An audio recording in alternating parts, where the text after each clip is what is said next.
Hi കൂട്ടുകാരെ, പുതിയൊരു വീഡിയോയിലേക്ക് എല്ലാവർക്കും സ്വാഗതം. അങ്ങനെ അനു ഹേമയോട് പറയാണ്, ഈ സ്വർണ്ണങ്ങൾ അത് തന്നെയാണെന്ന് നോക്കമ്മേ, അതിലുണ്ടോ എന്ന് നോക്കിയെന്ന് പറയാം കേട്ടോ. ഇത് കേൾക്കുന്ന ഹേമ ആ ബാഗ് ചെക്ക് ചെയ്യാണ് കേട്ടോ. പിന്നീട് ആ ബാഗിൽ നിന്നും ആ സ്വർണ്ണാഭരണങ്ങൾ വലിച്ചെഴുതുകയാണ്. ഇതേ സമയം എല്ലാവരും ഒന്ന് ആകാംക്ഷയോട് കൂടി നിൽക്കുന്നുണ്ട്. എന്നാൽ അനുവിൻ്റെ സംസാരം ശ്രേയയെ ഭീതിപ്പെടുത്തുന്നു കേട്ടോ. ഈ സമയം ശ്രേയ ആകെ ഭയന്ന് നിൽക്കുന്ന സമയത്ത് ഹേമ പറയുന്നു, ഇത് എൻ്റെ സ്വർണ്ണമല്ലെന്ന്, കുടുംബ പാരമ്പര്യമായി കിട്ടിയ ആ സ്വർണ്ണമില്ലെന്ന്. ഹേമയുടെ ആ വാക്കുകൾ എല്ലാവരെയും ഭയപ്പെടുത്തുന്നു കേട്ടോ. ഈശ്വര, ഇതെന്താ ഇവിടെ സംഭവിച്ചത്? സത്യത്തിൽ എന്താണ് ഉണ്ടായിരിക്കുന്നത് എന്നറിയാതെ എല്ലാവരും ആകെ ഭീതിയിൽ നിൽക്കണം കേട്ടോ. അങ്ങനെ എല്ലാവരും ഒരുമിച്ച് നോക്കുകയാണ്. ഇതേ സമയം പറയാണ്, അതെ, ഇതെൻ്റെ സ്വർണ്ണമല്ല, ഇതെൻ്റെ സ്വർണ്ണമല്ല, ഇത് മാറിയിരിക്കുന്നു. എടി ഒരുമ്പട്ടോളെ, നീ എന്താടി കാട്ടിയത്? ആ സ്വർണ്ണം എങ്ങോട്ടേക്കാണ് മാറ്റി വെച്ചത്? മര്യാദക്ക് പറയടി എന്നൊക്കെ പറയുമ്പോൾ ചാരു കരയുകയാണ് കേട്ടോ. ചാരു പറയണേ, അയ്യോ, ഇത് ഞാൻ അറിഞ്ഞിട്ടില്ല, ഇതെങ്ങനെ എൻ്റെ ബാഗിൽ വന്ന് എനിക്കറിയില്ല, ഇത് ആരുടെ സ്വർണം എന്ത് എന്നൊക്കെ പറഞ്ഞ് ചാരു തൻ്റെ നിഷ്കളങ്കമായ ആ സംസാരിച്ചു തുടങ്ങുകയാണ് കേട്ടോ. എന്നാൽ ഈ സമയം ഹേമ എവിടെയോ തെറ്റുപറ്റിയിരിക്കുന്നു എന്ന ആ ഒരു ലെവലിൽ നിൽക്കുകയാണ്. അയ്യോ, എൻ്റെ സ്വർണം പോയേ എന്നിങ്ങനെ പറയുന്നുണ്ട്. ഇതേ സമയം ശ്രേയ, ഈശ്വര, ഇവിടെ എന്താ സംഭവിച്ചത്, ഒന്നും തന്നെ മനസ്സിലാവുന്നില്ലല്ലോ എന്ന ലെവലിൽ ഇങ്ങനെ നിൽക്കുകയാണ്. ഇതേ സമയം അനുവിനെയാണ് കാണിക്കുന്നത്. അനു ഇങ്ങനെ ചിന്തിക്കണം, അതായത് അനു എങ്ങനെയാണ് ഈ സ്വർണ്ണം അവിടെ മാറിയത് എന്നുള്ളത് ആ ഒരു രംഗം കാണിക്കുകയാണ് കേട്ടോ. അനു കുഞ്ഞുമോളുണ്ടല്ലോ, കുഞ്ഞുമോൾ ആ സ്വർണവുമായി വരുന്ന സമയത്ത് ശാന്തപ്പ ഇതെന്താടി എന്ന് ചോദിച്ചിട്ട് കയ്യിൽ നിന്ന് വാങ്ങുന്നുണ്ടല്ലോ. അപ്പോൾ അനു ഒരു സൈഡിൽ നിന്നിട്ട് ഇവരുടെ സംസാരം പെട്ടെന്ന് ശ്രദ്ധിക്കുകയാണ് കേട്ടോ. അപ്പോൾ ഫുള്ളായിട്ട് അനുവിനെ കേൾക്കാൻ കഴിയില്ല, പക്ഷേ നമുക്ക് മുന്നിൽ നല്ല വ്യക്തമായി തന്നെ പറയുന്നുണ്ട് കേട്ടോ.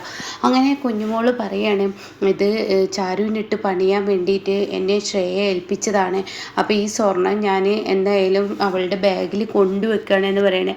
അപ്പോൾ ഈ സമയം ശാന്തപ്പൻ പറയണേ, ഏടി അതൊക്കെ ശരി തന്നെ, നീ കൊണ്ടുവച്ചു, അതിലൊരു തെറ്റുമില്ല, അവൾക്കിട്ട് ഒരു പണി കൊടുക്കുന്നതൊക്കെ നല്ലതാണ്. പക്ഷെ നമുക്ക് പണിയുമ്പോൾ നല്ലൊരു പണി കൊടുത്തുകൂടെ? അതായത് മുക്കുപണ്ടം വെച്ചിട്ട് നമുക്ക് ഈ സ്വർണം നമ്മുടെ ബാഗിൽ കൊണ്ടുവച്ചൂടെ? നമ്മുടെ ആ ഒരു പണത്തിൻ്റെ ആ ഒരു ഇത് മാറിക്കിട്ടുകയും ചെയ്യുമല്ലോ എന്നൊക്കെ ഇങ്ങനെ പറയുന്നു കേട്ടോ. അപ്പോൾ കുഞ്ഞുമോൾ പറയണേ, എനിക്ക് പേടിയാണ്, ഇങ്ങനെയുള്ള കാര്യങ്ങൾ ചെയ്യാൻ തന്നെ എനിക്ക് പേടിയാണ്, വെറുതെ നിങ്ങൾ റിസ്ക് എടുക്കേണ്ട. ഇടി ഞാൻ പറയുന്നത് കേൾക്ക്, അത് ആ ശ്രേയ മേഡം അറിഞ്ഞ ബുദ്ധിമുട്ടല്ല, അതൊന്നും കുഴപ്പമില്ല, അതൊക്കെ നമുക്ക് അതിൻ്റേതായ ലെവലിൽ കൈകാര്യം ചെയ്യാം, അതൊക്കെ ചാരുവാണ് ചെയ്തതെന്ന് പറഞ്ഞിട്ട് നമുക്ക് ആ സ്വർണം അങ്ങ് മാറ്റാം, എന്നിട്ട് ഒറിജിനൽ സ്വർണം നമുക്ക് എടുക്കാം, നമുക്ക് പണം എന്തായാലും അത്യാവശ്യമാണല്ലോ, അപ്പോൾ നമുക്കത് ചെയ്യാമെന്നൊക്കെ പറയാൻ കേട്ടോ. ഇതേ സമയം കുഞ്ഞുമോളുടെ ഈ വാക്കുകൾ ശാന്തപ്പൻ കേൾക്കുന്നില്ല കേട്ടോ. കുഞ്ഞുമോൾക്ക് നല്ല പേടിയുണ്ട്. കുഞ്ഞുമോൾ പറയണത് വേണ്ട വേണ്ട എന്നൊക്കെ പറയുമ്പോൾ, നീ ഇങ്ങ് വന്നേ എന്ന് പറഞ്ഞിട്ട് ആ സ്വർണ്ണാഭരണങ്ങളെല്ലാം ഇവരുടെ ബാഗിലോട്ട് തള്ളുന്നതൊക്കെ കാണുന്നുണ്ട്. പക്ഷേ ഇവരുടെ സംസാരം അനു നല്ല വ്യക്തമല്ല കേട്ടോ. അതുകൊണ്ട് തന്നെ അനു അത് എന്തൊക്കെയാണെന്നുള്ളത് ഇവർ പ്രവൃത്തിയിലൂടെ മനസ്സിലാക്കിയെടുക്കുകയാണ് കേട്ടോ.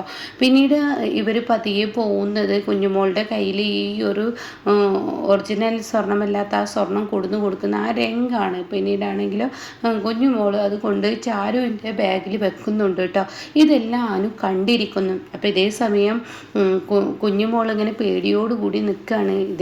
ഇതൊന്നും അറിയാതെ ശാന്തപ്പനൊന്നും അറിയാത്ത പോലെ ശാന്തപ്പന് നിൽക്കുകയാണ്. അപ്പോൾ ഹേമ പറയണ, എൻ്റെ സ്വർണ്ണം എവിടെ, എൻ്റെ സ്വർണ്ണം എവിടെ എന്നിങ്ങനെ ചോദിക്കുന്നുണ്ട്. അപ്പോൾ ചാരു പറയണ, ഇതാരുടെ സ്വർണ്ണം, ഇതും ഞാൻ അറിഞ്ഞിട്ടില്ല, ഇത് ആരുടെ സ്വർണ്ണമാണെന്ന് ചാരു പറയുന്നതിനിടയ്ക്ക് ഉടൻ തന്നെ ബാലമാമ പറയണേ, ഇത്രയും നേരം എൻ്റെ കുഞ്ഞു കുടുംബ സ്വത്ത് എടുത്തു എന്ന് പറഞ്ഞിട്ട് നിങ്ങളെല്ലാവരും ഇവിടെ പ്രശ്നം ഉണ്ടാക്കി, എന്നാൽ ഇപ്പോൾ അവളുടെ കയ്യിലില്ല എന്ന് കണ്ടപ്പോൾ ഇനി വേറൊരു പ്രശ്നം ഉണ്ടാക്കുന്നു. അപ്പോൾ ശാന്തപ്പൻ പറയണേ, ഞാനൊരു കാര്യം പറയട്ടെ എന്നിങ്ങനെ പറയുമ്പോഴേക്കും മനു പറയണേ, അതെ, നിങ്ങൾ ഒരു കാര്യവും പറയണ്ട, നിങ്ങൾ നിങ്ങളുടെ ഭാര്യയും കൂടിയാണ് ചാരു ചേച്ചിയെ കൊടുക്കാൻ വേണ്ടി ശ്രേയ മേഡം പറഞ്ഞത് പ്രകാരമാണ് നിങ്ങൾ ആ സ്വർണം കൊണ്ടുവച്ചത് എന്നുള്ള സത്യം ഇപ്പോൾ എല്ലാവർക്കും മുന്നിൽ ഞാൻ പറയാണ്. ഞാനിത് കണ്ടതാണ്, ഞാനിത് നിങ്ങൾ എന്ത് ചെയ്യുന്നു എന്നുള്ളത്. ഇപ്പോൾ സ്വർണത്തിൻ്റെ കാര്യമല്ലേ നിങ്ങൾക്ക് അറിയേണ്ടത് എന്ന് പറഞ്ഞിട്ട് ഉടൻ തന്നെ ഹേമയോട് പറയണേ, നിങ്ങൾ കരയണ്ട, നിങ്ങളുടെ സ്വർണം ഞാൻ തിരിച്ചു തരാമെന്ന് പറഞ്ഞിട്ട് പെട്ടെന്ന് റൂമിലോട്ട് പോവാണ് കേട്ടോ.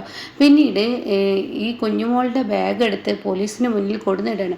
പോലീസാണെങ്കിലോ പോലീസിനോട് പറയണേ, ഇതിൽ നോക്കി സ്വർണ്ണം ഉണ്ടെന്ന്. അപ്പോൾ കുഞ്ഞുമോൾ ഇങ്ങനെ ഭയന്ന് നിൽക്കുകയാണ് കേട്ടോ.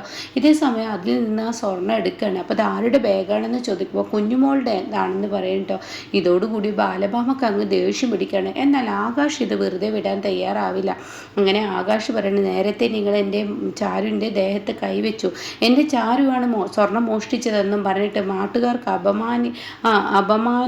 അപമാനിതയായി ഒരു മകളുണ്ടായിരിക്കുകയാണ് എന്നൊക്കെ പറഞ്ഞ് നിങ്ങൾ വലിയ സംസാരം വലിയ താണ്ഡവമൊക്കെ ഇവിടെ കിടന്ന് ആടിക്കളിച്ചല്ലോ. എന്നാൽ ഇപ്പോൾ നിങ്ങളുടെ ബാഗിൽ ഈ സ്വർണം വന്നിരിക്കുന്നു. എന്താണ് നിങ്ങൾക്ക് ഇതിന് പറയാനുള്ളത്?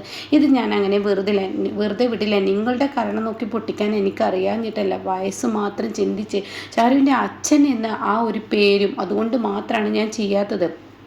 അപ്പോഴേക്കും മാഷ് പറയണേ, എന്തിനു മടിക്കണം, അത് ചെയ്യണം, അവന് കൊടുക്കേണ്ടത് കൊടുക്കണം, എല്ലാം അവൻ ചെയ്തു കൂട്ടിയിട്ട് ചാരുമോളെ കുറ്റക്കാരിയാക്കാൻ വേണ്ടി ഇതൊക്കെ ചെയ്യുന്നു. അപ്പോഴേക്കും ഷേയുടെ മുഖം മാറി മറിയണം കേട്ടോ. ഷേക്ക് ദേഷ്യം പിടിച്ചു തുടങ്ങുകയാണ്. ആ സമയം ഉടൻ തന്നെ ആകാശ് പറയണേ, എന്തായാലും എനിക്കിപ്പോൾ പരാതിയുണ്ട്. എൻ്റെ ഭാര്യയെ ചെയ്യാത്ത തെറ്റിൻ്റെ പേരിൽ എല്ലാവരും കൂടി സ്വർണം മോഷ്ടിച്ചു എന്നും പറഞ്ഞിട്ട് എൻ്റെ ഭാര്യയെ എല്ലാവർക്കും മുന്നിൽ അപമാനിക്കാൻ നോക്കിയതിൽ ഞാനൊരു പരാതി നൽകുന്നു. ഈ സ്വർണം മോഷ്ടിച്ച ഈ നിൽക്കുന്ന ആരാണോ ഇതിന് പിറകിൽ കളിച്ചത്, ആ കളിച്ചവരെ പോലീസ് അടക്കം കൊണ്ടുവരണം. ഈ സ്വർണം എങ്ങനെ ഈ ബാഗിലെത്തിയതെന്നും അതുപോലെ തന്നെ ഇത് കൊടുത്തത് ആരെന്നും എനിക്ക് നന്നായിട്ട് അറിയാം. ഞാൻ പറയുന്നതിനേക്കാൾ നല്ല പോലീസ് കണ്ടുപിടിച്ച് പോലീസ് എല്ലാവർക്കും മുന്നിൽ തെളിയിക്കട്ടെ. ഇതിന് പിറകിൽ കളിച്ച ഒരു വ്യക്തിയുണ്ടല്ലോ. അല്ലാതെ ഇപ്പോൾ ഈ സ്വർണം ഇവരുടെ ബാഗിലാവില്ല. ഇവരത് മനഃപൂർവ്വം എൻ്റെ ചാരുവിൻ്റെ ബാഗിൽ വെക്കത്തൂല. അപ്പോൾ മനഃപൂർവ്വം എൻ്റെ ചാരുവിനെ വേദനിപ്പിക്കാൻ വേണ്ടിയാണ് ഇത് ചെയ്തിരിക്കുന്നത്. അപ്പോൾ അതുകൊണ്ട് ഞാൻ ശ്രേയക്ക് എതിരെ ഞാൻ പരാതി നൽകുന്നു എന്ന് പറഞ്ഞിട്ടോ. ഇത് ചെയ്തത് ശ്രേയാണെന്ന് എനിക്ക് നന്നായിട്ട് അറിയാം. അപ്പോൾ അതുകൊണ്ട് ശ്രേയക്കെതിരെ ഞാൻ പരാതി നൽകുന്നു. ഇനി പോലീസ് കണ്ടുപിടിക്കട്ടെ എന്ന് പറയട്ടോ. ഇതേ സമയം ശ്രേയ ആകെ കുഴഞ്ഞു പോവുകയാണ്. ശ്രേയക്ക് അതിൻ്റെ മറുപടി പറയാൻ പറ്റുന്നില്ല. ശ്രേയ എല്ലാവർക്കും മുന്നിൽ ഉത്തരം മുട്ടി നിൽക്കുമ്പോൾ ശ്രേയ ശാന്തപ്പനോട് കണ്ണിട്ട് കാണിക്കുകയാണ് കേട്ടോ.